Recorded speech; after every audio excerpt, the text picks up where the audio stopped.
Hello and welcome to Aloners. It is a visual novel slash choose your own adventure, and I heard it's pretty good, so I'm really excited to give it a go. So let's begin.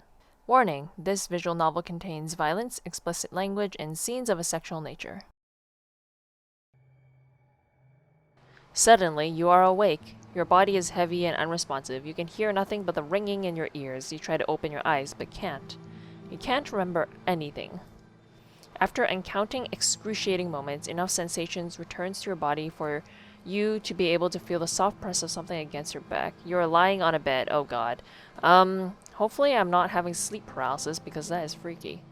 The ringing in your ears eventually fades, replaced by silence. Once more, you try to open your eyes. Oh, it's so bright! Oh my god, who turned on the lights? It's like staring into the sun, hot enough to melt your eyeballs out of their sockets. Oh, that is quite the imagery. Even closed again, they still burn. Taking deep sorry, taking deep breaths until the pain recedes back into numbness, you try to remember. You remember. Oh, you remember walking home through the park. Okay. You remember the crowd enjoying the summer sun.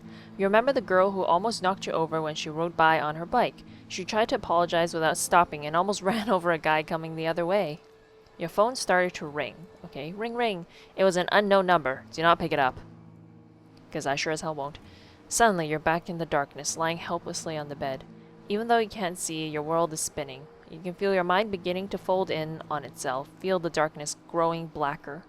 How is that possible? And when unconsciousness washes over you once more, you can do nothing to stop it. What is going on? A knock at the door. Alright. What is happening? And what is the setting, I wonder? The next time you wake, you are coaxed by a voice. Morning, sleepyhead. Oh, what? Put that gun away. This time your eyes fly open, but you barely have time to take in the cluttered shack you seem to be in. Instead, locking straight onto the man standing above you, gun pointed at your head. Okay then, what is going on? Like I said before, but seriously, what is going on? You sit bolt upright. He doesn't even flinch, just keeps the gun steady at his crooked, scary smile. Oh, oops, and his crooked, scary smile constant. Well, ain't this just 7 different shades of improper? A pretty girl sleeping in my bed, and I don't even know her name. And, why are you pointing the gun at me? What would my mama say? Well, she'd probably say to blow your brains out before you get any dumb ideas. In this instant, you know this man is going to kill you. Oh, really? Talk to him, run away, strike first. Oh, but this is not gonna go well. And is this color scheme a little bit difficult to see or what on this background? Talk to him. Run away. I don't think that's gonna work too well. He has a gun. Strike first. Maybe we shouldn't be too aggressive to begin with, right? I really want to strike first. Oh no, you open your mouth but cannot say what you want to. Reek gasped. Rattles out instead. Suddenly you're aware of the raw, inflamed pain in your throat. Okay. Oh no, you can't speak. What? Did someone poison us? Not feeling talkative? It's okay, I prefer action anyway. The metallic click of the gun cocking pushes you to action and you leap forward. You get one stride away from the bed when something connects with your ankle hard and you're falling to the floor. You manage to bring your arms out in time to protect your head, but the sudden sharp tang of blood in your mouth means you probably just bit through your lip. Great. But the adrenaline is pumping too hard and you feel no pain. Everything seems to be moving in slow motion. Jumping to your feet barely moments before the man's hand shoots out to grab you, you run as fast as you can for the door. Damn it! Seems like we got away. Bursting through, you emerge outside. What? And you stop. Stretching out before you is an endless horizon of dirt and rock. There's nothing. Oh, there's nothing. No roads, no people, no buildings, no civilization at all. Thanks for waiting. Well, it's not like we had anywhere to go, apparently. Whack. Thank you. I needed to be unconscious again. Sharp pain cracks across the back of your head and you fall forward onto your knees, gasping. A firm hand lands on the back of your neck, keeping you in place. The cold muzzle of the gun presses against your head at the center of the pain. Why don't you just shoot me, then? My whole life, I've never known one of you guys run like that before. Really? Sorry to be such a hard ass, but I can't have you coming and going whenever you please. Don't much fancy getting gutted in my sleep, you understand? The moment stretches into an agonizing eternity in which all you can do is kneel and wait for death. After a while, you realize that this is more than adrenaline or fear making time stop. The man with a gun is hesitating. Any last words? I can't talk. The question seems weighted somehow. You try once more to speak, but it's still impossible and painful. You you sense a man moving behind you and open your eyes. Wait, I opened my eyes? He opened my eyes for me? He's standing in front, gun now pressed to your forehead. He stares down at you with a wild expression, brow furrowed like he's trying to work out a complicated equation. I'm a human being, not, an equation. Hey, give me 3 fingers. I'm not giving you my fingers. Hold up your middle finger. I can't. I have to go this one. His eyes widen in surprise, but even further, the surprise replaced by something deeper. What? Oh no! He leans in close until your nose are almost touching, only separated by the length of the gun. His eyes are fixed on yours. You stare back, breathless, waiting. Whatever he seems to be searching for in your eyes, he finds it. You're human. Well, really? You didn't notice that earlier? Slowly, he lowers the gun and steps back. Backing away with unsteady steps, he heads back to the shack in silence. You should come in. See to that bump on your head. So apparently he's not that big of a jerk. Sorry for the middle finger. Not taking it back. I promise I won't hurt you. Well, thanks for the reassurance. With that, he disappears inside. Not like we have anywhere else to go. So yeah. You get to your feet and You get to your feet and look around. The wasteland stretches out for miles, as far as the eye can see, empty and foreboding. Eventually, you turn to follow the man back into his shack. Yay! Come here and turn around. He gestures you over and puts his large hands on the back of your head, parting your hair to reveal the damage done by his gun mere moments earlier. Well, good news is, it's not bleeding. Bad news is, you're kind of growing a second head back there. It's a talent. His hands withdraw slowly, and you turn to see him shuffling awkwardly. Your lip's not looking so great, though. Yeah, I know, I bit it earlier. No big deal. He reaches over, to a tabletop and grabs a shard of mirror positively caked in grime. You're not touching that thing on me, are you? Doesn't look like it needs stitching up, at least.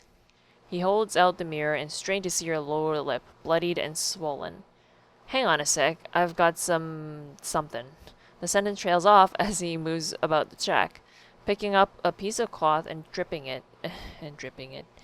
I read the thing on the bottom, and dipping it into a blue barrel standing by the doorway. It comes out dripping with water.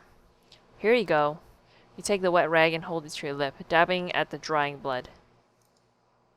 So, now we know you're not dying. You want to maybe put a sheet on or something? At first you didn't get it. Then you notice his eyeline down your body, your naked body. Yay! I'm not gonna slap him, guys. Violence is not the answer, except for that middle finger, which is, kind of getting there. With a painful gasp, With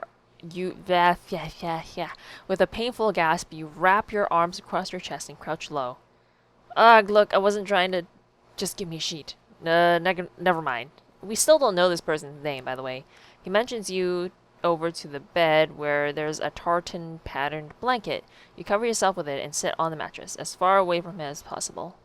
Man. So, what's your deal? You really can't speak? You try once more, but get nothing but pain for your trouble. You shake your head. Huh. So, what? Have you always been mute? You shake your head again. Your confusion must be plain to see. Well, oh, what an idiot. Sorry, it's been a while since I had a guest. I'm a little rusty. Guest, huh? You can call me Trash. Interesting name. What can I call you? Raise your eyebrow, shrug helplessly. Raise my eyebrow because I can't talk, or shrug helplessly. I mean, lots of people, it takes time for them to adjust when you can't talk, but, I'm gonna raise my eyebrow because that's what I would do. You look at him wryly. It takes a moment, and then, oh, right, he grabs the broken mirror again, swiping a finger through the grime to make a clean streak. He then hands it pointedly to you. What name do you write with your finger? Your name is... I feel like my name Garbage Toaster would be great, but, Lana it is. He stares at the glass for a long time, mouth moving as he He stares at the glass for a long time. I can't read the sentence. What's going on? He stares at the glass for a long time, mouth moving as he sounds out the letters slowly. Lana, is that right? Yeah. Heh, yeah, I like it. It suits you. Thanks. Hey, I'm sorry about earlier. I thought you were one of them. I never met anyone who couldn't talk who wasn't one of them, you know? Really? Who's them? His words make no sense, but you have no way of asking him to explain. Nothing makes sense. This isn't where you were. This isn't the world you know. As the adrenaline wears off, the panic starts to stir. You have so many questions and no way to get answers. Where are you? What is going on? Why the hell are you naked? You feel lost. You feel utterly helpless and alone. You feel... Gah! I made that sound? Oh, it was my stomach. Yeah, I'm hungry. What was that, your stomach? Suddenly it occurs to you that you're ravenously hungry. Oh, I get it. You want bed and breakfast, do you? Look at him hopefully. Yes, yes, yes. Please. Your eyes lock onto Trash's, and the mere mention of food has your mouth watering. Yes, feed me. Do you have pizza? Whoa, looks like I better get you something to eat, huh? Before you start chomping on me. That's a pretty good idea. Come over here. Let it never be said that your old pal Trash is an ungracious host. He starts rifling through some boxes stacked against one of the walls, and after a moment pulls out a tin can and eyes it before tossing it your way. You catch it before it can smack you in the face, barely managing to keep the blanket secure with your other hand. What kind of food is it? Tin can? It's a can of Spam, classic style. The label is faded and peeling. It is clearly many, many years past its expiration date. Expiration date. You try not to think about what that means in greater scheme of things. Not just yet. It's food, man. I'll take it. Dig in. You hold the sealed can in one of your hands and send Trash a look. Huh? Oh, right. He grabs a knife from a crooked and crowded shelf and comes to take the can back from you, piercing it with mud motion and separating the lid with the other. He then hands you back the can. It's not one of those new age cans where you just like kind of open it like a pop can. Sorry, guess my entertaining skills are really rusty. Oh, really are rusty. The food inside looks surprisingly edible. Maybe almost as edible as it was when it went into the can. Possessed by an incredible hunger that now acknowledged can no longer be denied. You dig chunks of meat one by one from the can with your fingers and swallow them in big gulps. You don't even taste them, and when there is nothing left, your stomach still feels empty. You wipe the meat juice from around your mouth and suck it from your fingers, unable to help yourself. Suddenly you're aware that Trash is staring at you, open-mouthed and wide-eyed. Oh dear gosh. Damn. What? This is so wrong on many levels. There's nothing to be embarrassed about. We're hungry. Don't let it get to your head, alright? Yeah, you send him a look that says it all. Shameless. Totally shameless. Yes! Shaking his head with a smirk, he grabs another can, apricots this time, and opens it for you. How much food do you have? I hope we're not eating all of it. Sorry! He then watches you wolf down your dessert without even attempting to hide his amusement. Okay, babe, that's gonna be your last one for now. These things don't just grow on trees. Well, they certainly began to grow on trees before ending up in the can. He suddenly pauses, thoughtful. Or do they? I mean, I guess maybe they did once? Yeah. Voiceless as you are, you're unable to give him an answer. But it doesn't even look like he's talking to you anymore. This is a conversation with himself. I'm guessing he does it often if he's not around humans often. Or did they come out of the ground? Like potatoes, right? How far in the future am I? Or what kind of strange world is this? As he continues to theorize on the origins of apricots, you find his voice cutting in and out as exhaustion washes over you in sudden aggressive waves. Food seems to have calmed the jitters in your belly, but in return has left your entire body feeling sluggish and heavy, as every bizarre thing that has happened to you since you woke up suddenly falls upon you with almost physical weight. Hey, are you okay? You can't answer. You can't even remain sitting upright. Within moments, you can no longer open your eyes. We did just get a meal, so we're probably tired. You're kidding me. Asleep already again? Not quite asleep yet, but it's coming on. You can feel it and can do nothing about it. Well, whatever. I guess you can stay for now. Looks like I'm taking the floor. Aw, thanks, buddy. Those words, gruffly spoken by your ear, are the last thing you hear before there is nothing in your world once again. That was episode 1 of Aloners. Thank you for watching, and I'll see you next time.